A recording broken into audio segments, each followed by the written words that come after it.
Meanwhile, your baby's intestines, which have been growing inside the umbilical cord, are starting to trek to the permanent position in your baby's abdomen. What? Did I miss that in class? Did I skip a chapter or something? The intestines and the umbilical cord and they go into, huh? This incoming child is forcing me to learn a lot of things I had no idea about, and that's okay because I actually really like learning. I've got a couple of degrees, and even since then, I spend a probably majority of my time trying to learn how to do new things or just learning things in general. The scary part for me is just how much I have to learn and how little time I have to learn it. Yeah, the baby is still a few months off, but that's really not that much time, and there's so much stuff to learn. To begin with, I'm learning all about what's going on with Elizabeth and the whole making a baby thing. You know, what do you need to eat? How do you need to handle things? What you can do, what you can't do. That in itself is a huge book, and it's actually a really good book. It's a classic, What to Expect When You're Expecting.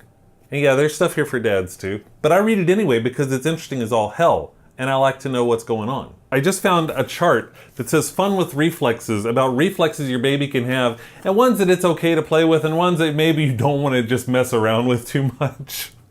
For example, if you tap the bridge of a baby's nose, they're going to instinctively shut their eyes. But they say don't do that very much. It's kind of a reflex to protect their eyes, and just don't mess around with that one. It's also caused by turning on a bright light or clapping your hands. Why would I do that to a child? Why would I do that to an infant? Why would I shine a bright light? Who does this for fun?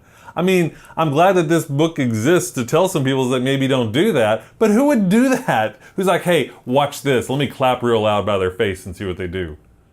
But it's not just parenting stuff that I need to learn. I need to learn other things, like I need to learn how to fix our porch. Our porch is in dire need of repairs. It's really, really bad, so I've got to learn how to do that on my own because we're about to have a kid and we need to save money. I am going to become a handy person. So yes, I have spent quite a bit of time watching YouTube videos and researching the type of wood to use on a porch. Can probably only afford pine, but I would love to have me a masoranduba. Oh, and then there's stuff like this. Yes, you'll be in my heart from this day on, now and forevermore.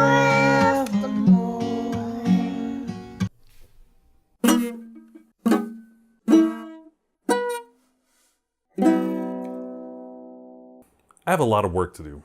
Here's the thing though, I don't really mind. The hardest part really is finding the time to learn to do all the things that I need to learn to do while still doing all the stuff that I'm already doing. You know, it's like there's a lot going on in my brain right now. My brain's kind of like blowing up a little bit.